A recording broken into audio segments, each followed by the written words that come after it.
Оройн төргийн эрхэм үзэгчдээ Улсын хурлын тамгын газрын хэвлэл мэдээлэл олон нийтэд харилцах хэлцээс бэлтгэн хүргэдэг Улсын хурлын гишүүнтэй ярилцах цаг эхэлж байна. За манай өнөөдрийн зочноор Улсын хурлын гишүүн Инх Төвшин оролцож байгаа юм а. Бидний урилгыг хүлээн авч манай студид хүрэлцэн ирсэн танд баярлалаа. За тэгэхээр бидэнтэй хамтдаа ярилцахаар UBS телевизийн сэтгүүлч Буян Жаргал, Стар телевизийн сэтгүүлч Болор Цэцэг нар манай студид ирсэн байна. Та хоёрт бас баярлалаа. Цаг үеийн асуудлаар ярилцахаар цуглаад байна. Тэгэхээр ер нь сүүлийн үед бас эдийн засгийг эрчимжүүлэх арга хэмжээний талаар бол ярилцаж байна. Тэгэхээр байнгын хороогоор орлоо, бас өнгөрсөн 7 хоног чуулганаар орлоо. Энэ дээр ер нь таны хувьд таны байр суурь ямар байна? Тэгээ эдийн засгийг эрчимжүүлэх асуудал гэж засгийн газар оруулж ирсэн байлээ. Уг нь эдийн засгийг эрчимжүүлэх гэхээсээ илүү одоо айсуу эдийн засгийн хямралыг яаж одоо тэндээс хамгаалах уу? Эдийн засгийн хүндрэлийг яаж даван туулах уу гэдэг энэ чиглэлээр л байвал гэж бодсон. Гэхдээ ямар ч байсан энэ асуудлыг өөрөө ингээд оруулаад ирж байгаа нэгэн сайн л да. Ер нь өнөөдөр бол эдийн засаг нийгмийн асуудлаас өөр чухал зүйл бол байхгүй байна л да. Яагаад гэвэл угаасаа хоногийн холтой байх уу юу гэдэг асуудал дээр л өнөөдөр тулж шít. Тэр үндэсний статистикийн газрын даргын хэлж байгаа нэг тоо байна шít их хурал дээр. Өнөөдөр Монгол улсыг тижээдэг хувийн хэвшил 22 мянган аж ахуй нэг хаалга барьлаа гэж. Тэгэхээр эн чинь юу гэхээр хамгийн одоо аюултай дохио энд л байж байна л да. Тэгэхээр хэн тижээх үү Монголыг?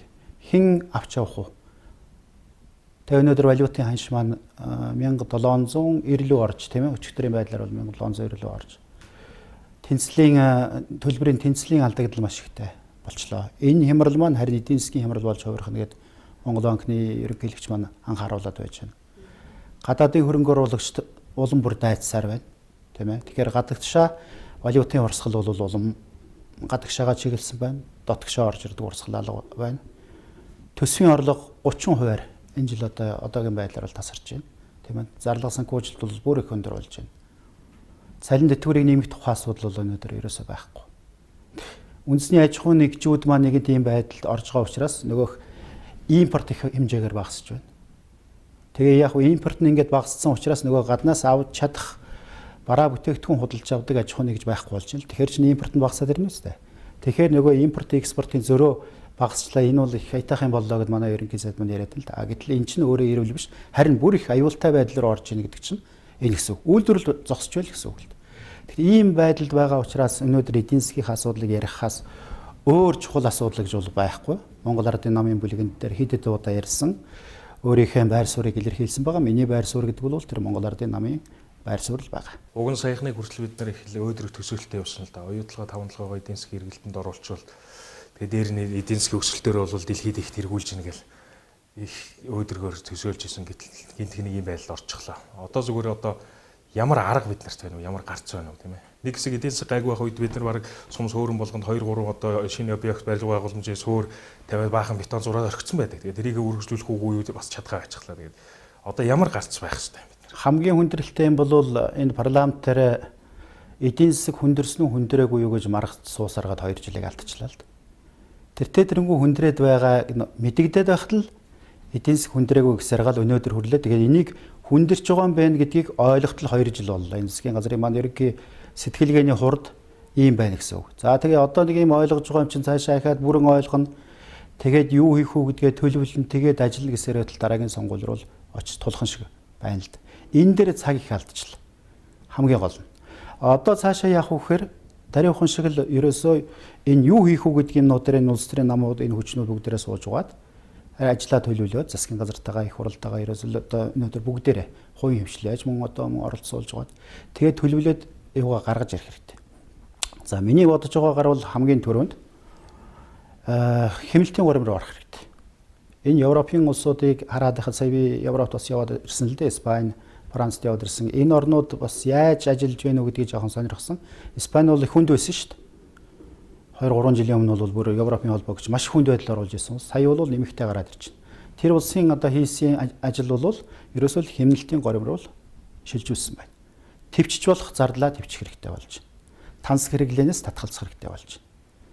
Ялангуяа тэр хоол хүнс тэр нэн тэргүүний хэрэгцээтэй зүйлүүд рүүгээ хөрөнгөө санхүү хөрөнгөө тийш нь төвлөрүүлэх хэрэгтэй болж байна.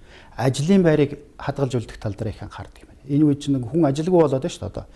22 мянган аж ахуйн нэг чаалга барина гэдэг чинь тэрний ард хичнээн мянган хүн ажилгүй болж байна. Тэрний ард нэг хүний ард ажилдаг нэг хүний ард 5 хүн байгаа гэх юм бол төдий хэмжээгээр хүн орлогогүй хоолгүй болж байна гэсэн үг. Тийм учраас тэр ажлын байрыг хадгалах тэр лүгөө их анхаардаг юм байна. Нийгмийн асуудлыг энийг зүгээр эдийн засгийн хүнд байна гэдээ хайж болдгоо. Заавал ялангуяа тэр эмзэг хэсэг рүүгээ илүү их анхаардаг. За тэгээд гадаадын хөрөнгө оруулалтыг татах тал руугаа онцгой анхаарах хэрэгтэй. Одоо ерөөсөө ганц валютын орсгол, валютын чинь олж ирэх хэмжээ гадаадын хөрөнгө оруулалт. Энийг яагаад таажаад байна? Энийг энэ дээр анхаарад энийг оруулж ирэх хэрэгтэй. Дотоодынхаа аж ахуйн нэгжүүдийг дэмжих хэрэгтэй. Одоо эднийг дарамтлаад байдгийг зогсох хэрэгтэй л. Байн одоо шалгаад л одоо тэгэл барьж аваад л хориглоод л тэгэл одоо торгуул бичээд л ингээд л байгаад байна. Тэгэхээр чинь өнөөдөр Монголд ажиллах болж байна. Энийг зогсоох хэрэгтэй. За тэгээд энэ мөнгө гаднаас олоод ирсэн байгаа. Бондын мөнгө, за Японоос бас олоод ирсэн байгаа. Энийг их олон юм руу ингээд цацхаа одоо зогсоох хэрэгтэй. Юу 888 одоо төсөл бай. Яхараа 888 ч байдаг. Ингээд цацхаа байлгах хэрэгтэй. Энэ мөнгийг үр ашигтай зүйл рүү хэдийгээр ирээдүйн цаг руу ч гэсэн үр ашигтай өгөх тийм том төслүүд рүү оруулах хэрэгтэй. Шинэ удахгүй ингээд Улаанбаатар хот чинь цахилгаан их усруу болно гэж хэлээд байгаа шүү дээ. 5 дугаар станца хэдий барих юм бэ гэдэг ингээд яриад байгаа. Одоо энэ маань тодорхойгүй. Хэрвээ одоо 4 дугаар цахилгаан станц дээр ямар нэгэн болдгол юм аа гэхэд эсвэл одоо тэгэл дагаа барай суун. Эсвэл Оросын холбооны улсыг царайшлах юм байдал орно. Тэгэхээр яаралтын цахилгааныхаа их усрыг энэ 5 дугаар станца барьж авах асуудал байна. Экспортоо нэмэгдүүлэх хэмээг бид нар хийх хэрэгтэй. Одоо нүүрс байна жишээлх юм бол. Гэхдээ нэмэгдүүлэхдээ яах вэ гэхээр зүгээр ингээд ачаад байх бол энэ ашиггүй авахчгүй. Өртгөн өндөр. Өнөөдөр Монгол шиг ингэж нүүрсийг машинаар зөөж хятад руу гаргаж байгаа тийм улс байхгүй шүү дээ. Далайн тээврээр төмөр замаар ингээд явж байна. Тийм учраас бошуухан шиг тэр төмөр замаа барьж авах асуудал руу хөрөнгөө энэ бондын хөрөнгийг тийш нь чиглүүлмээр байна. Тэгэх юм бол нүүрс чинь өөрөө өрсөлдөх чадвар нэмэгдээд ирнэ, өөрийн өртгөн хямдараад ирнэ. Тийм ээ. Тэгээд тэр чинь байгаль орчин сүйтгэж байна шүү дээ. Энэ маань ч гэсэн бас нэг цэгцлэгдэнэ. Тийм учраас энэ том төмөр зам энэ лүг одоо бондын хөрөнгөийг оруулах хэрэгтэй. Гэх мэт ийм зүйлүүд рүү том юмнууд руу анхаараач гэдэг л ийм л шаардлагыг бид нар ийм саналыг тавиад л 2 жил ажиллаж байна. Хууль гарахгүйгээр нэг хийчигээд байгаа ажлууд нь одоо л энэ юу ааштай төрийн өмчийн компаниудыг хувьчлая. 2014-өөс 2016 оны хооронд хувьчлалыг хөтөлбөрийг боловсруулъя. За мөн одоо энэ хайгуулын тусгай зөвшөөрлийг одоо олгож эхлэе. Тэгвэл хөрөнгө оруулалтаас татах боломж байна гэдэг асуудлыг ярьж байна. Төрийн энэ байгууллагуудын одоо засаглалын тогтолцоог өөрчлөх чиглэлд Монголын Баялаг Холдинг гэх компани байгуулъя гэдэг. Яг эдгээр залтуудын хувьд бас таны байр суурь ямар вэ? Энэ бол биш ээ нэгдүгээр. Шинээр бүтэц бий болох одоо шаардлага бол байхгүй. Харин энэ төрийнхээ яамд агентлагуудыг энийг одоо газруудыг цөөлөөд сомхон болгоод ингээд явуулах хэрэгтэй. Төрийн чиг үүргийг энэ хувийн хөвшил төрийн бус байгууллагууд шилжүүлнэ гэж их олон жил ярьж байгаа. Энийг ер нь манайхан бол хийж чаддаггүй юм. Энийг зоригтойхон шиг хийх хэрэгтэй. Жишээлбэл одоо энэ хяналтын чиг үүргүүд байгаа даа шүү дээ. Энийг төрийн бус байгууллагууд өгөх хэрэгтэй шүү дээ. Тухайлбал энэ барилгачдын холбоо гэдэг байхад бол тэр барилгын хяналтын юмнуудыг бол тэдэд өгчих хэрэгтэй байхгүй юу? Энэ Улаанбаатарын аймагуудаар баригдаж байгаа бүх барилгууд дээр энэ хэдхэн байцаагч очоод яг одоо зуурамгийн найрлага нь ямар байна, цемент нь хэдийн цемент үү гэдгийг бүгдийг олж тогтоож чадахгүй шүү дээ. Тэгэхээр энэ одоо төрийн бус байгууллагуудыг бас ажилтаа болгоод тэр мөнгөний тэр үүргийн нөгөөд, зардлын нөгөөд ингээд явах хэрэгтэй шүү дээ. Ийм юмнуудыг хийхгүйгээр ахаад нэг Баялаг Холдинг гэдэг юм уу тийм бүтц бай. Энэ бол шаардлагагүй. За хувьчлалын тухайд бол энэ яг дандаа л улсын хурал бүхэн нэг тийм хувьчлалын энэ жил тийм объектуудыг эх 4 жил тийм объектуудыг хувьчлал гэл ингээд явуулдаг юм бол тэр л байна л. Одоо тэгээд их айхтар хувьчлаад байх ч юм одоо бас тэндээс нэг учиргүй их мөнгө орж ирэх юм бас хаа байна да. Эрдэнэтэйг л одоо стооцох юм бол Эрдэнэтийн одоо нэг 51% л стооцвол. Тийм учраас тэрнээс гадна одоо энэ гадны хөрөнгө оруулалтыг татах тал руугаа л одоо энэ чинь бид нар тэгжил мөнгөтэй болсон шүү дээ.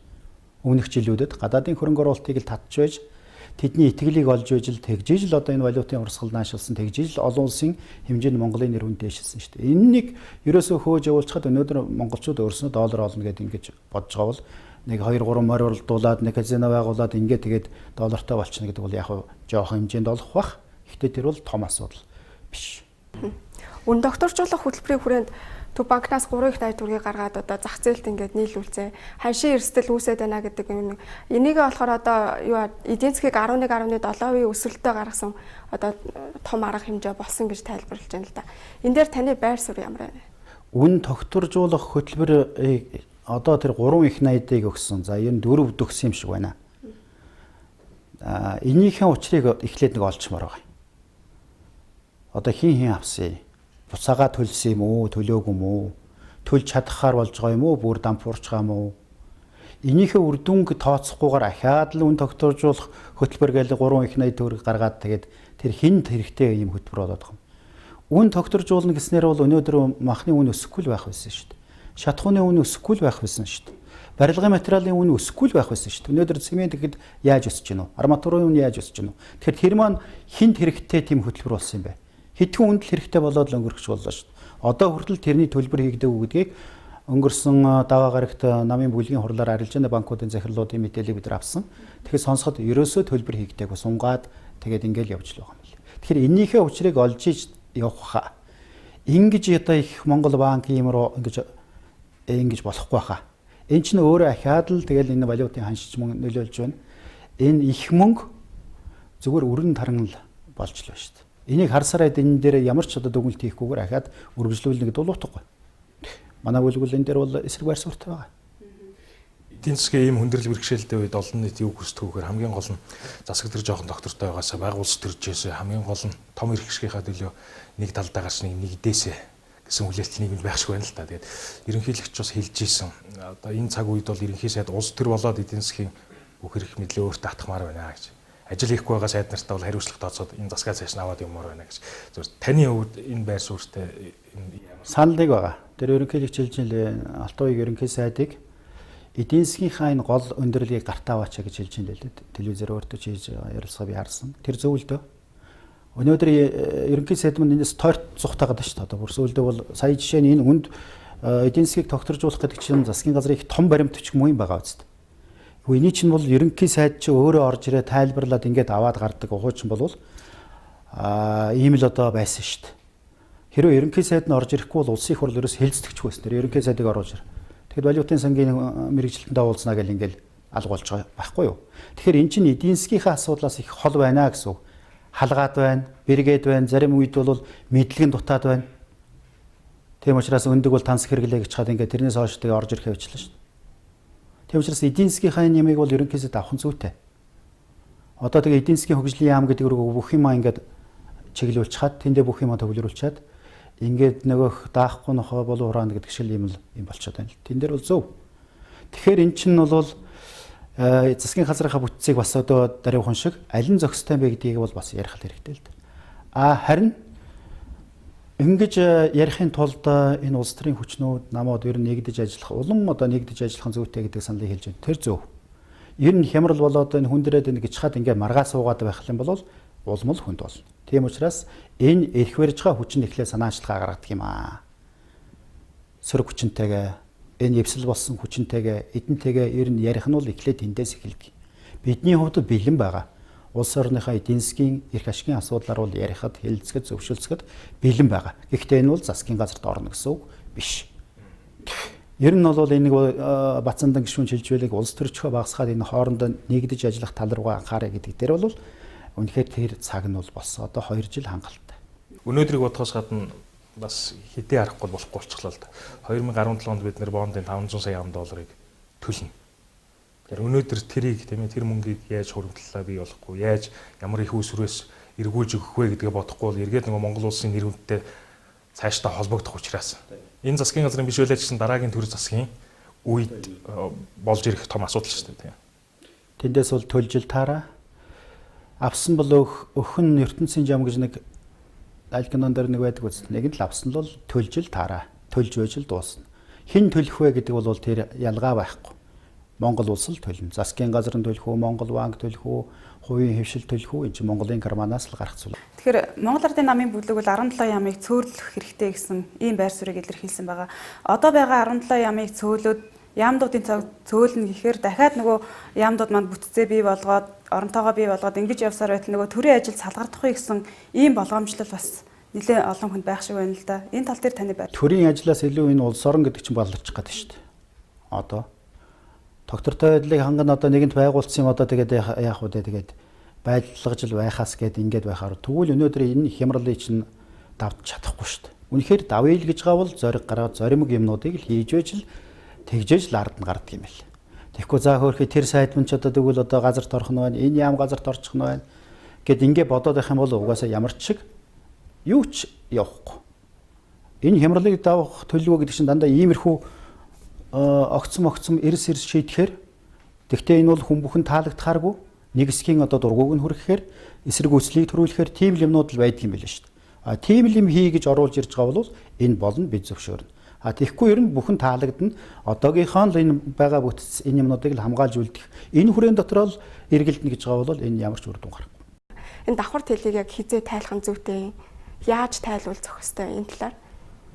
Энийний цаана чинь юу бүрхэж байгаа вэ нөхөр? Улсын их хурлынхаа дээр нь засгийн газар гараад мордоо суучж байгаа. Улсын их хурлын засгийн газартай хяналт тавих тэр асуудал механизм тас байхгүй болчихж байгаа. Тийм ээ? Үндсэн хуулиар бий болгосон төрийн эрх мэдлийн хуваарлтын юм нь гажуучж байгаа. Ийм л юм болчихж байгаа шүү дээ. Тэгэхээр энийг л засъя. Тэгээд парламентын хяналтыг хамгийн гол нь одоо бий болгоё. Хариуцлага тооцдог болъё гэдэг ийм л юмнууд л байгаад байгаа байхгүй. Тэгээд за хоёрдугаарт нь бол бид тэр энэ засгийн газрыг унах гал тийм зорилго тавиад байгаа юм бол бас байхгүй. Бас байхгүй. Тийм ч учраас сая тэр улсын их хурлын гишүүн засгийн газрын гишүүний албыг давхар хаших эсэх тухай тэр хуулийн дээр ерөнхийлөгчөөс зөвхөн ерөнхий сайд байж болно, бус нь бол гаднаас байна гэдгийг бол манай санаачлагаар үндсэн чигүүргийн яамдуудын сайдар байж болно гэдээ оруулсан шүү дээ. Тэгээ ингэ тэр бүтгэл байж л байна шүү дээ. Бай. Хугацааны тухайд бол ахаал янзлчнөөс энэ олонх чинь хэнийхээ энэ ямар одоо болсон хүч байхгүй шиднэд ахаал зөв болгол оруулаад ирнөөс бид нар тийшээ лав ямар ч байсан орохгүй. Үнэхээр энэ одоо давхар хашаад байгаа нь үнэхээр одоо Монголын төрд Монголын эрх ашигт харшлаад байгаа юм бол заавал одоо тэрийг 16 он гэж хоош нь тэр хүртэл хохирж явах бас хэрэг юу байгаа юм бэ?